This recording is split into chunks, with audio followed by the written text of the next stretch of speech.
Welcome back to Chronosphere Fiction. This is your host, Daniel French. Let's get right back to it with Monday through Friday at the Smith's residence. Be advised that this story carries some adult content. Please remember to support Chronosphere Fiction at patreon.com/chronosphere. Send your questions or story submissions to chronospherefiction@cox.net. Please subscribe to, rate, and review our podcast.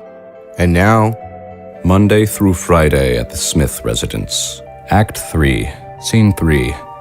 The table has been set for dinner, but only Barbara and Graham are sitting at the dinner table.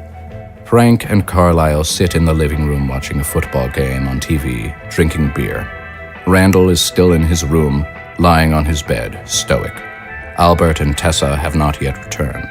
Oh, come on. Jesus. Barbara and Graham pick at their food in silence. The evening is not going as the former had planned. She clears her throat. Dinner's getting cold, Frank. The dinner I made. Hold on, Barb. It's the rerun of Sunday's game. Packers versus Seahawks. Barbara puts her fork down and makes her way into the living room. Where are Albert and Tessa? Still out. They'll be home soon, I'm sure. Shall I bring you your dinner, Frank? Huh? If I recall correctly, you said you were going to make dinner tonight, did you not? Oh, shoot. Hey. I'm real sorry, Barb. I kind of got caught up in things. What if I make dinner Friday? How about that? Whatever you want, Frank. Whenever you want. Say, where's Randy at? In his room, where he's been all day. What for? Perhaps you should ask him. Barbara returns to the dining room and takes her place at the table once more. Oh, hell. I'll be right back. Frank puts his beer down and gets to his feet. He heads for his eldest son's room.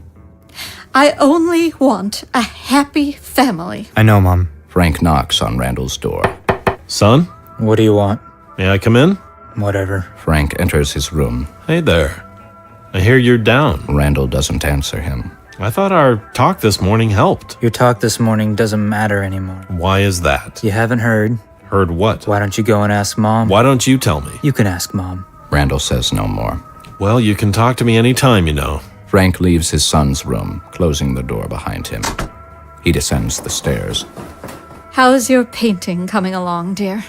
I think it's almost done. Frank peeks into the kitchen. Barbara, could we have a word? Barbara leaves the table again and joins Frank in the foyer. The boy won't talk to me. What happened? You can rest easy knowing you won't be a grandfather anytime soon. What are you saying? Susan? Barbara nods. Christ. That's repugnant. Just sick. Randal thought so. He said goodbye to her for the last time. Shit.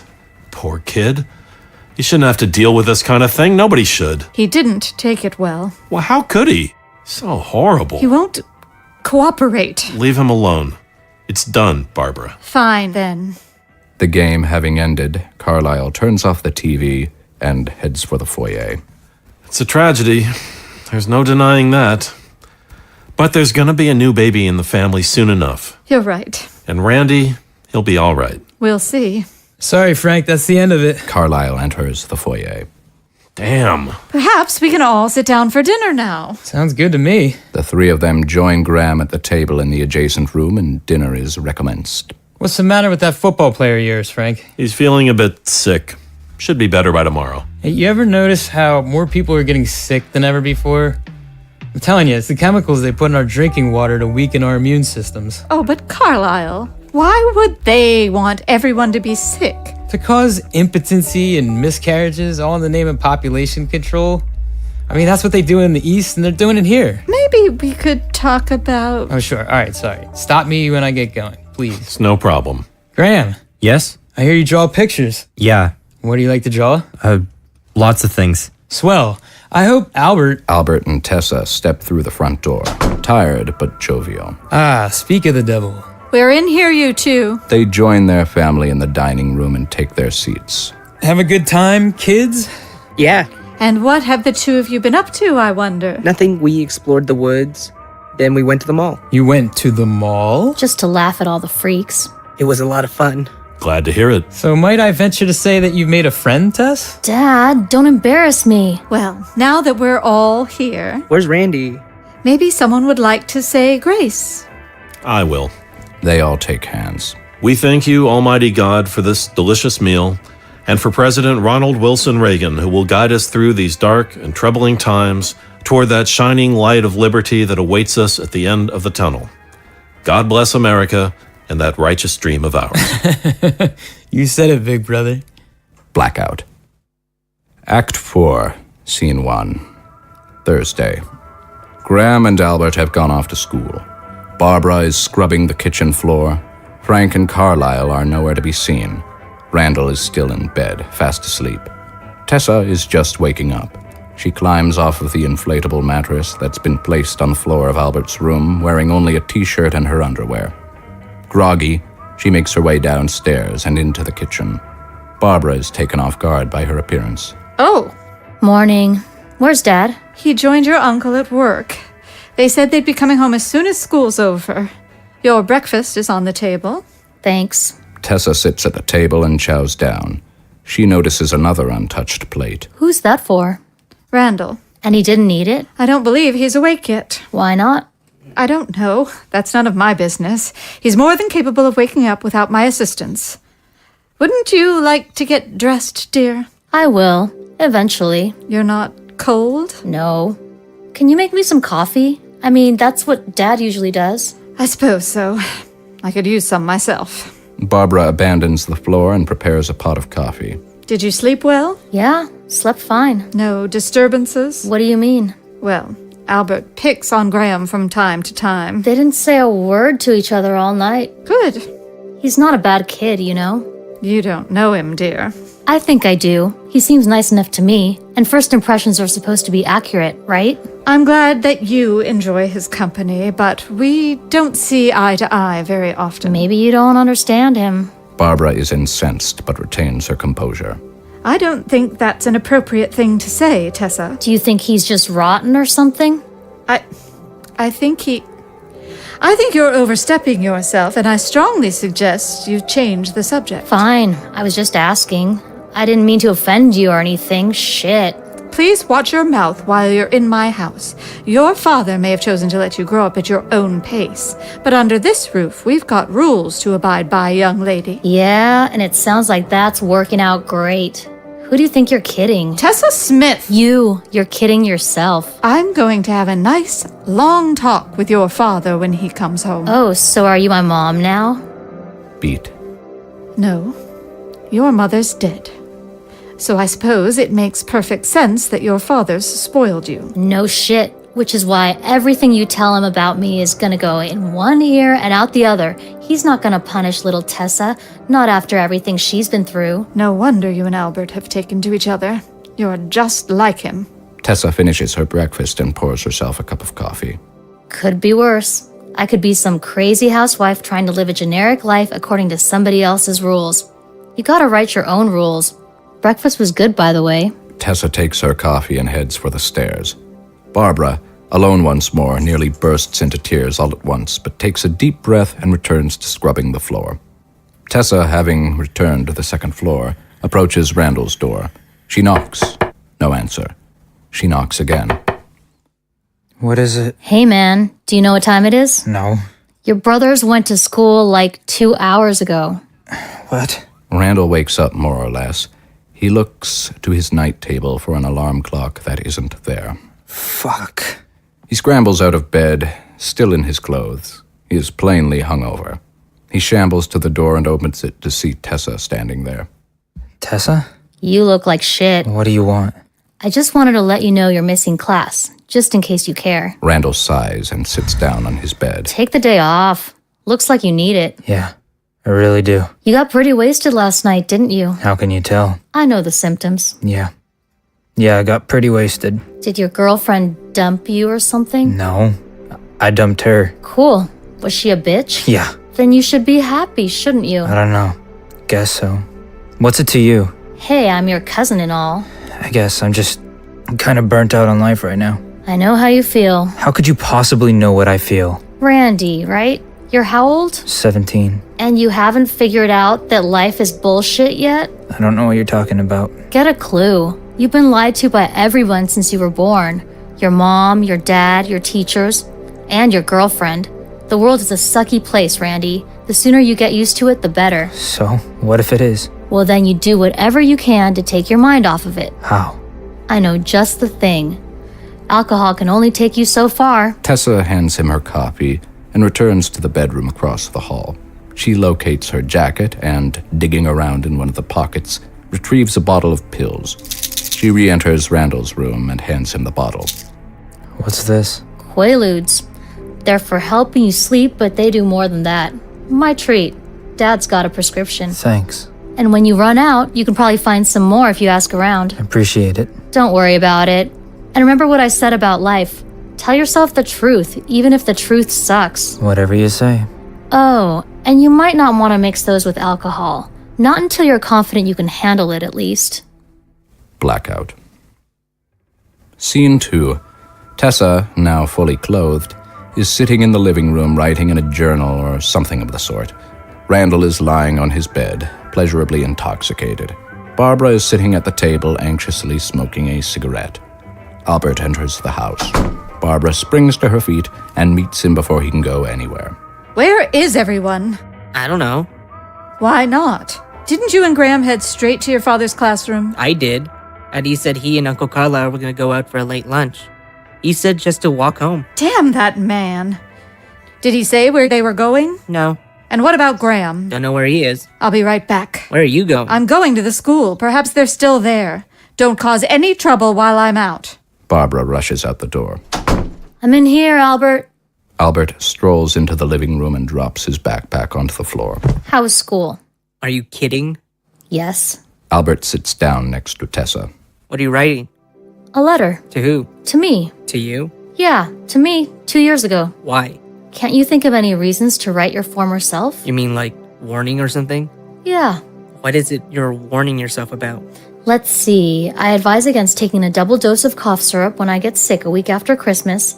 I recommend ditching chemistry for my own sake, and I urge myself not to let Rebecca borrow so many lighters. Have you ever received a letter from your future self? Not yet. Oh, and I also tell me not to put up such a big fight with Dad about going to see my aunt and uncle in California, because I've got a pretty cool cousin there. Gee, thanks. I'm just fucking with you. Yeah, no shit. Isn't writing that kind of a waste of time? I don't think so. Whatever. Are you gonna mail it to yourself or something? What good would that do? I don't know. When I'm done, I'm going to go outside and wait for a strong breeze, and I'm going to let it blow away. And how the hell is it gonna get to you 2 years ago? How would I know? It's probably just gonna get picked up by somebody and thrown away. Probably.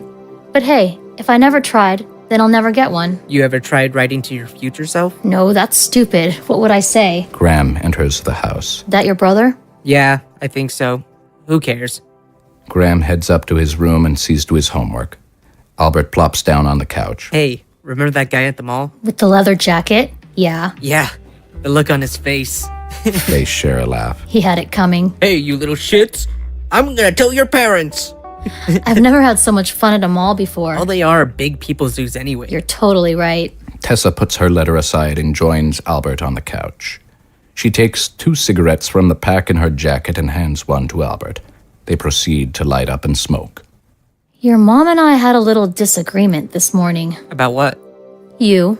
Oh yeah? She thinks you're a bad seed. Tell me something I don't know. She treats you like shit, doesn't she? I guess she does. I can tell. I know a lot of people like her. Parents who think it's still the 50s or something, that beat their kids and drink all day and pretend that young people are making the world worse when the world is exactly the way they made it. Yeah. You're not a bad dude. In fact, I think you're the sanest person in the whole house. Really? Oh yeah, everybody else is in denial. They are. But hey, it feels good to know where it's at, doesn't it? Yeah. I hope you don't care what anybody thinks about you. I don't. Not even your family. You know, my mom always hated me. Always. I believe you. I wish she was dead. Oh, sorry. It's okay. I forgot. No, it's all right. Sometimes I forget too. Sometimes I forget I'm supposed to have a mom. Dad and I don't talk about her. I don't think he ever got over it. And when I start to wonder if I'd be better off with a mom, Not just a mom, my mom, alive. I remember that she and Dad would just start to hate each other sooner or later. Familiarity breeds contempt, right? They'd get a divorce and fight to the death over custody of me, move to different parts of the country, and date assholes. That'd be pretty shitty. So maybe it's for the best that one of them is dead. In a way, I guess it kept their love alive. Yeah, maybe it did. Do you think that makes me fucked, saying something like that? No. Is that what you think? No, I just wonder sometimes. I like you. I like you too. Can I tell you something? Go ahead. You promise not to laugh? Fine. I think you're beautiful. Tessa smiles, and despite restraint, she cannot help but giggle. Hey, you broke your promise. I know, I'm sorry. I suck. Thank you. You're a bitch. I know, but thank you. I mean it. Oh, really? Yeah. Sure. Seriously, I don't lie. Albert smiles deviously. Prove it. You want me to make it up to you or something? Yeah. What do you want me to do? You'll do anything? Sure. Kiss me. A serious look crosses Tessa's face. Graham sets his homework aside and attends to his painting. Really? Yes, really. You want me to kiss you? You've kissed guys before, right? Yeah, Guys less cool than me, I bet. I guess. So what do you care? You said you'd do anything. Okay. Tessa, hesitant, closes her eyes and leans in, and Albert does so as well. Their lips meet. Tessa is the first to pull away. See, that wasn't so bad. No. I dare you to kiss me again. Why? Why not? Don't you think it's kind of weird? I thought you didn't care what people think. I don't. Then what's the problem? Come on, please. Tessa is silent. After some thought, Tessa kisses him with more passion than before. Albert returns the passion. He runs his hands along her body. Without breaking off the kiss, she pushes his hands away, but he persists. Albert. The kiss continues, and so do Albert's advances. Albert, stop that! Though Tessa has withdrawn from the kiss, Albert forces himself on her. He presses his face against hers and feels her all over. She struggles, but he is stronger. He attempts to take her pants off, and she kicks and fights back as best she can. She makes every effort to get away from him, and he manages to get her pants off, but loses his hold on her in the process. She rushes to the far side of the room, and he pursues. Tessa manages to get past him, however, and, dashing from the living room, she runs out of the front door in her panties. Albert runs after her. Before long, a knock is heard at Graham's window. He jumps. Putting his brush and palette down, he goes and opens the window. Susan? Susan appears in the window. Hi. Can I come in? Sure.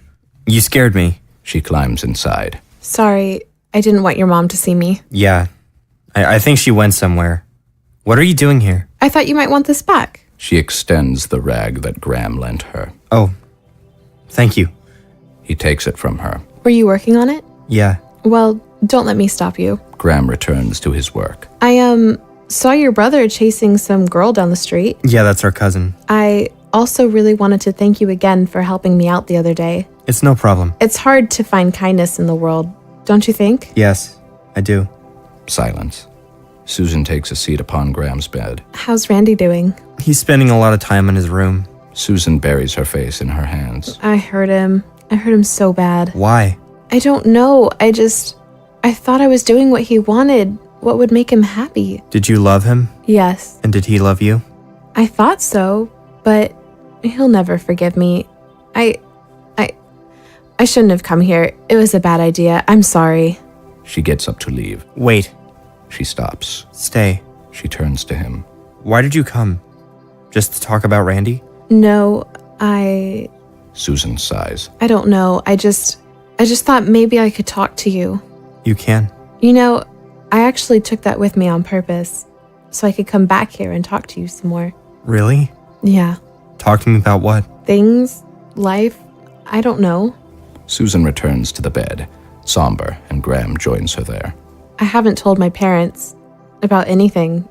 There's no one I can tell. I'll listen. Thank you. That's not something Randy did very often. He tries so hard to be strong, he never asks for help when he needs it. And it all builds up inside of him. And yesterday it was too much. I think if I ever tried to talk to him again, he'd get violent. Maybe. We had this dream, or he did, We'd both go to the same college, him on a football scholarship, of course. He'd get some well-paying job, we'd get married and have a house of our own, a house by the ocean, and kids. It sounded nice, but it all went wrong. We wake up from our dreams. Yeah. And what about you? What about me? Didn't you have any dreams of your own? Just daydreams. What were they? You don't want to hear me talk about... I do. Tell me. Do you know who Sally Wright is? Who? Last year she went into space on Challenger, the space shuttle. I watched it launch on TV. She was the first American woman in space. And you'd like to be the second. I don't know about that, but being part of NASA, that'd be special. But it's nothing but a dream, isn't it? You don't think you can do it? What's your dream, Graham? Painting. That's it? What I love doing. You're good at it. Thank you. Silence. I wanted to talk to you because, and don't take this the wrong way, but you seem kind of lonely. Graham says nothing. You don't seem capable of hurting anyone. That's kind of weird to say, but Are you lonely? I'm all alone. Now. You're not. The world's full of people. People you'll meet that can understand you. They're waiting for you to find them. And when you do, you'll dream new dreams with them and you won't look back. What are you most afraid of? Why do you ask? I'm curious. Mom's having a baby. I'm worried for it. Why? Lots of reasons. Albert, Your brother? I'm scared he might do something. Like what? Or the baby could turn out like Albert. Or it could be more than my mom can handle. Or maybe the baby could turn out like you. Graham smiles, blushing. That might be worst of all. My worst fear is that it never gets any easier. That there's no peace. It's just endless trouble and heartache. Life can be better than this. I know it can. So do you. Susan and Graham hug.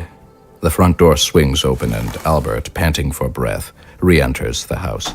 He bolts up the stairs towards his room. Who's that? I don't know. Albert bursts into the room. He is surprised to see Graham with Susan. What are you doing? None of your business. Leave us alone. No, it's my room. It's my room too. Where's my backpack? I don't know. Get out. Graham pushes him towards the door. Don't touch me, asshole. Get out. Albert pounces on Graham, and the two have a scuffle on the floor.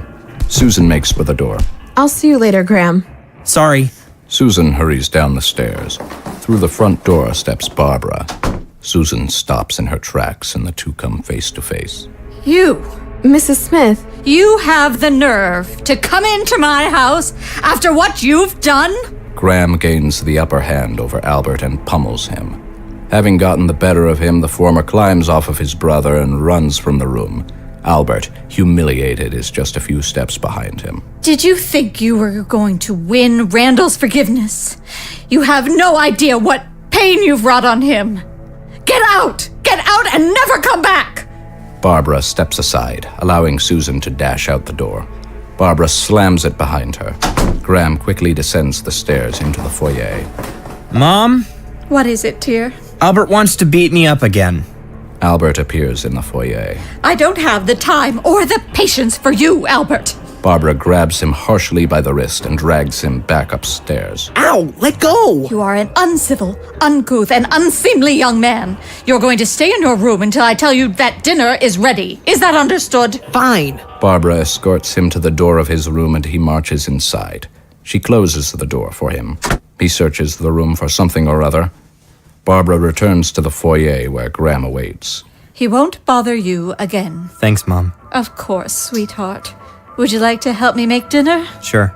The two of them enter the kitchen. Barbara retrieves her cookbook. We're going to be making meatloaf and mashed potatoes. Hopefully your father and your uncle will be home to enjoy it. Albert comes across love. He considers.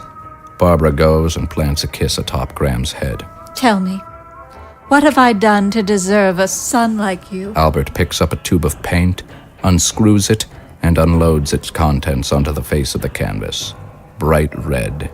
He then smears it all over the painting with his hands, coating it entirely. I don't know, Mom. Albert picks up the cloth used to cover the canvas. Looks like you're finished with your painting, Graham. He covers it. Blackout.